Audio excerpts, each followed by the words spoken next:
Okay, are we ready? Okay, well, as you guys have seen, we've had a wide variety. We're just gonna sort of quiet the stage, and we'll come to our last one. Let's everyone take a deep breath in. All right, breathe out. One more, deep breath in and out, and then we'll do the third one. Let's go really deep, okay? And that's what this conversation is gonna be. Go very deep. Okay, so we have, this week we're here in Switzerland, in Basel, the original place where Basel Art Fair started. And it's expanded to Miami, with the Rubels in Miami and other collectors there in Miami. It then went to Hong Kong, as well as there's Paris, and we have one more, right?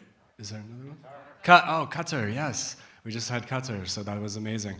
So it's expanded throughout the world, and through the process too, it's also brought 010, which was an amazing concept that Eli Scheinman brought to the leadership at Basel, and it's developed first in the edition in December, 010 in Miami, where there was amazing Jack Butcher presentation, as well as Beeple, among other artists and creators as well. And then it was just another edition was in Hong Kong, where a lot of these artists went, and there was a section there as well that I was at too. This is going to be the first time that it's in Basel proper. It has its own space too, right? It's not integrated in the fair. It's actually in a really great space where I think my the design fair was at one point, right across the Nemezeplatz.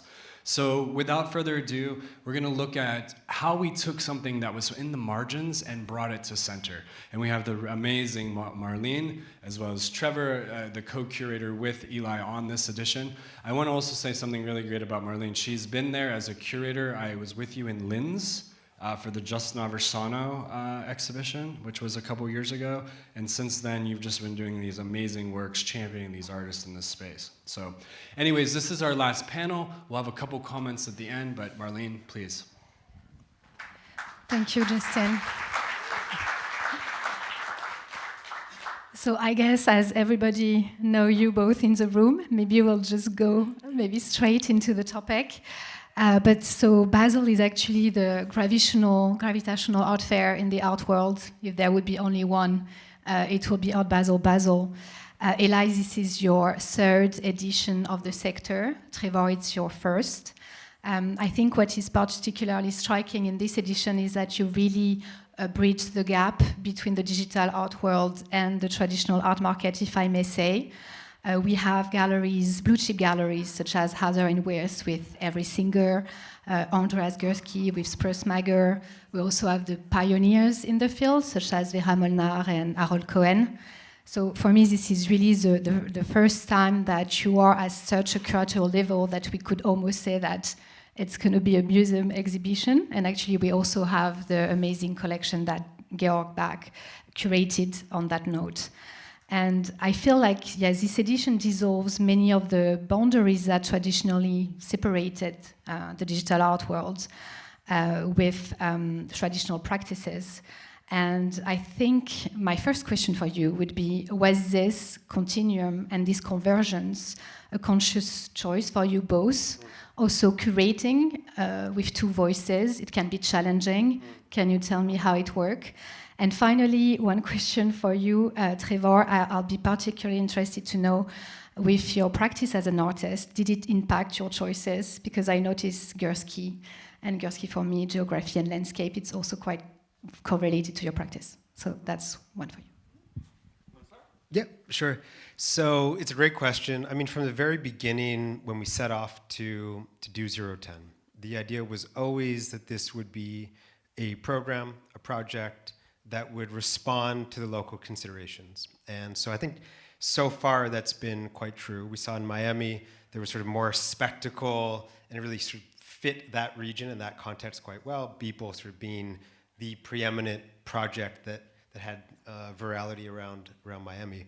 Hong Kong, it had its own texture, it had its own thing, in my view. That's a region that is deeply fluent, of course, with the digital medium. And so we did something slightly different in Hong Kong and very intentional. And Switzerland is its own beast. This is really circumstance that requires someone like Trevor, I think, as a collaborator, to really help respond to what is a very serious art world condition in Switzerland at Basel. This is really like, you know, the Super Bowl of the fair circuit. And we wanted to respond to that and be thoughtful and be open-minded about what 010 can be in each of its regions. I think we've done that pretty effectively. You know, as you said, there really is this clear lineage that we're drawing for the first time in a meaningful way this edition. So we have the solo presentations of Vera Molnar, of Harold Cohen, as you said, but then we track all the way forward to Def Beef, who I see in the audience, and William Mapon, and Leander, and Andreas, and many of the artists who are sort of more deeply integrated in so-called our community. So, I mean, Trevor can speak more to some of the specifics around how we did that, but very much trying to respond to the unique considerations here. Yeah, so I think when we started talking, what we agreed on was to try to have a level of seriousness, for like, I mean, I hate using that word, but like it kind of feels. Well, this is just like to double click into that for a moment. I think this is one of the core tensions. Yeah, exactly. You know, how do we present something that is serious and rigorous, Yeah. and yet not lose the spirit of what we're trying to do? Exactly. And so I think what we talked about was like 1/3 of the artists should be like dead. Or, 1/3 should be artists who have had solo shows in major museums that are unambiguously like any, you know, German Kunsthalle curator would walk in and be like, okay, I feel safe. And then 1/3 people that are like kind of up and coming, kind of maybe working with blockchain or maybe more, you know, online native, what have you, who have not intersected with those traditional structures as much. So that's the kind of spirit that we took the curatorial approach with.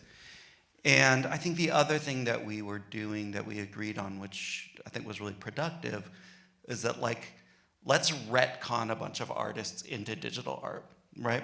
And that speaks to somebody like Gursky, right? And Gursky's my interest in that work was like, this is an artist who's known as like a great photographer, but it's not photography, right? It's weird. It's partly photography and partly collage, huge amounts of retouching. I mean, it's like Photoshop, basically. And so when you think about an artist like that, you can think about, well, the Photoshop file is kind of like the original, if you want to think about it that way. And there's a number of other artists like that too, and we just thought, well, if you think about an artist like that, who's unambiguously like a blue chip artist, but is not thought of as being part of this tradition, it allows you to see that work in a different way, but it also allows us to see what we're doing in a different way.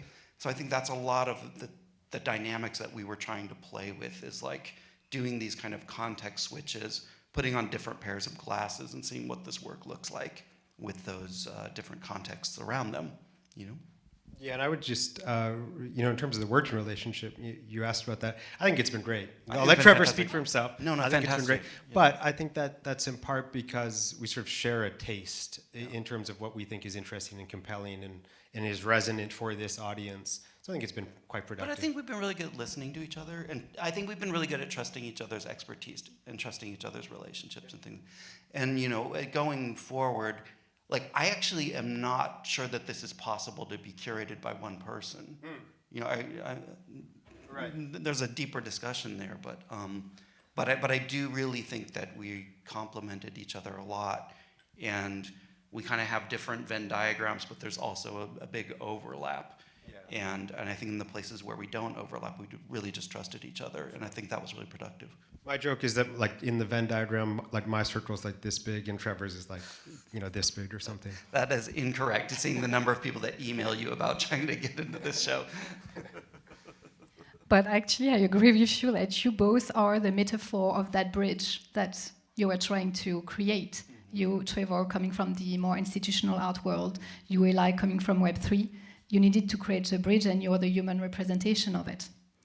And actually, on that note of creating and pushing Web3 and digital art more to the institutions, I believe that it can be also challenging. It can be also, people can ask what we will gain, what we will lose out of it. And I think it's important to get your views on what do you think both sides have to lose and gain in that bridge you've created.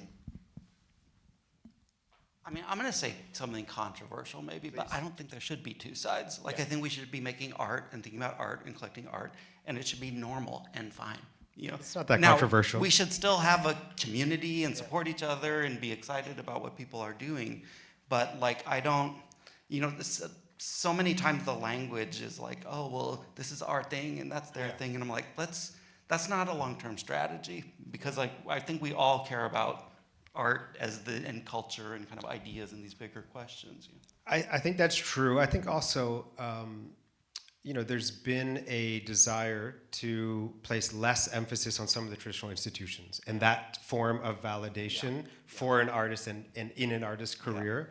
So I agree on the one hand, for sure, to sort of blur those lines increasingly. It's one art world, multiple art scenes, probably.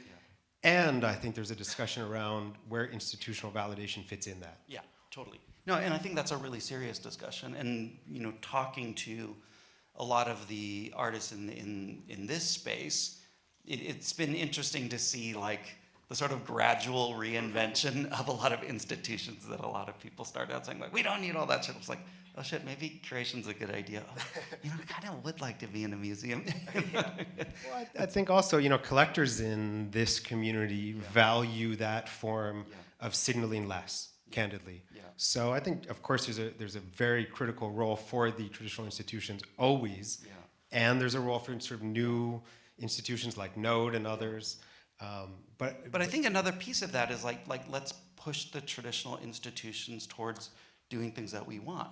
You know what I mean? Like traditional institutions are set up to put shit on walls, right? Maybe something on the floor, right? But so much of what the digital art that I find interesting has weird physics to it because it is very cognizant of the fact that it lives in this different space, right? Now, how do you share that with other people? You obviously can do that on Twitter. You can obviously do that online. But I also I'm old-fashioned in the sense that I believe in art history, and I believe in institutions, and I believe in pedagogy, and I actually believe in a lot of that. I think a lot of that stuff's there for a reason. Actually, I think I'm with you, Trevor, on that idea of stopping the categorization and just having one broad contemporary art field. And when you look, you were talking about Gursky, but I think it's the case for so many traditional artists. We have Korea Kendall is another example. And they just are on one side, but they can be on the other. And I think erasing that border is the best thing we could do. Well, this is one of the best examples right here. And exactly. We have the best example here as well. I wanted to also ask you a question on the longevity of artists working with technologies as well, in the sense that 010, your curation, as I said, is a signal to show the maturity of the space with so many blue chip artists. You mentioned the living one that are in the room and blue chip galleries. But also, what about emerging artists in the field? How do you believe what you've achieved as a curation can also support those artists? And just to be clear, when you say emerging artists, you do mean those living artists who are... No. I mean, those living artists you have in the show for me are blue chip artists. I mean, new artists, entering the field today. Trevor, you want to take that? Yeah, I mean, I think it's like you create an on-ramp, right? And I do think that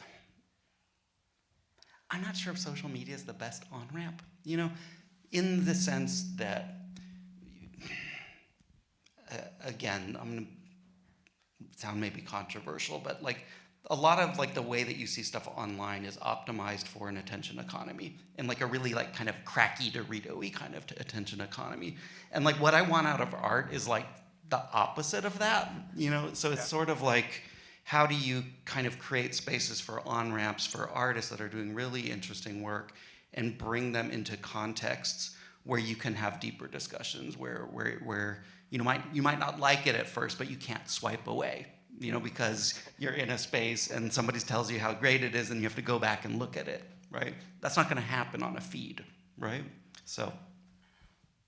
Yeah, I don't know that I have that much more to add, except candidly, I don't know that the art fair is necessarily the on-ramp 100%. for an emerging Sure. artist exploring these technologies. And Yeah, but you have you have different steps. You know what I mean? yeah, but like a great gallery show, like maybe does a different thing that actually is more of a successful on-ramp. And also showing like the maturity of the space is also, of course, pushing all the artists at all levels. Yeah, no, absolutely. And in a space like this, you know, this is a very kind of serious art fair. People care a lot. Like the installation has to be correct. It has to look really, really good. It has to look as best as it possibly can. So it's, I think, also a good challenge for some of the artists and newer galleries in this space to be expected to live up to that, you know, because that's a big learning curve, and that's a different learning curve than, you know, making something in your studio. Yeah, totally. It gives them a form of perspective. Yeah. And so in the introduction, I said everybody know you in the room, which I believe so, but I looked at your profiles and I found some interesting things. We were talking about the condition. It's the title you chose for the curation. And Eli, for instance, I looked at your profile and discovered that before Web3, you were working in ecology. So I think maybe it's something that people don't know about you. And Trevor, bon, everybody knows your practice, but I think it's interesting that you're also working on surveillance and looking how technology is impacting society.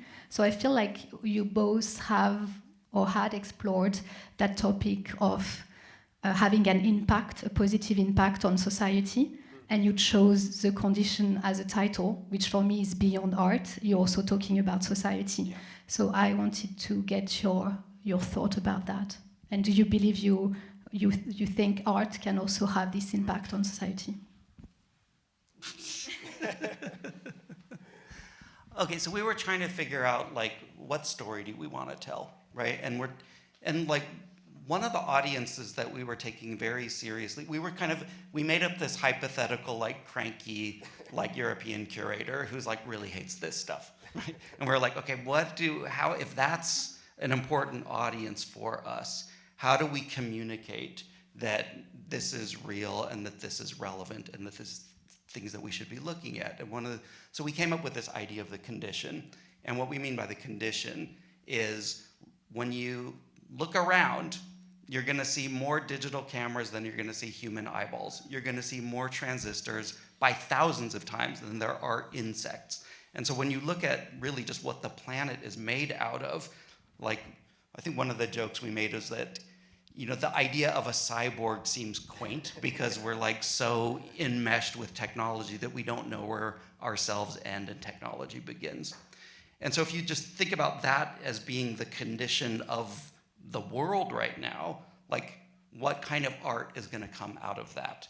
And, like, obviously that's going to be art that is seriously engaging with digital technologies, with the effects of digital technologies, et cetera, et cetera, et cetera. And so we thought that can be a kind of framework that can encompass a lot of different practices on one hand, and then also kind of underline why we're doing this and why this matters.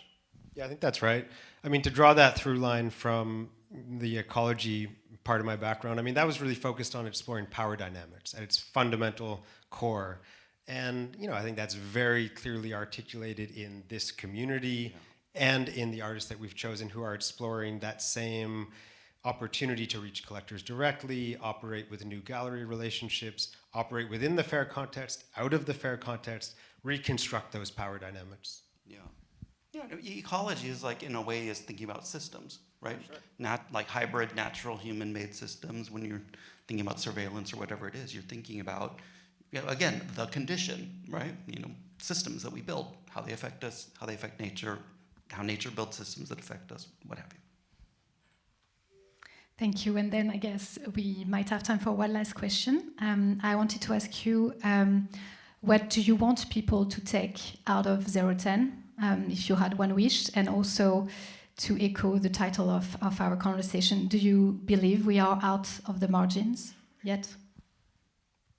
So, I mean, I think in terms of one thing to take away, I would hope that, well, let me actually reframe. I think most people walking into this space who are not in this room this week will walk in with preconceived notions about what they're about to see, what digital art is, what it can represent. And I hope that the artists, the gallerists have done the right work to reconstruct those notions, sort of tear them down and then rebuild from the ground floor, hopefully. The second part of your question was? Are we out of the margins yet? Well, I mean, candidly, we are in our own space, and that has great advantages. But, there's a world where we are deeply integrated into the core fair in every aspect. We were in Miami in a different way. So, I mean, I think you could construe that as still sort of being on the margins. But if you look at the artist composition, you look at the quality of the work, I think it's hard to argue that we are. The last thing I'll say, I mean, Benny sort of alluded to this in his own way as well. I think the margins are kind of cool. Like being on the boundaries and pushing in new directions and finding new territory, that's exciting, actually. So I don't want to find ourselves sanitized or appealing to conventions too much or maybe at all. So if that means we are kind of on the margins, so to speak, that's okay. Yeah, maybe we're better out of the margins, actually. Well, these are all these tensions and contradictions that we were actually trying to embrace rather than try to resolve. And I think if we've done one thing, maybe it's to show the productivity of those questions. Well, thank you so much. As Alex Historic said earlier, I think what you've achieved both is really a huge milestone in contemporary art. So thank you both. Thank you. Thank you. And thank you all. Yeah, thank you.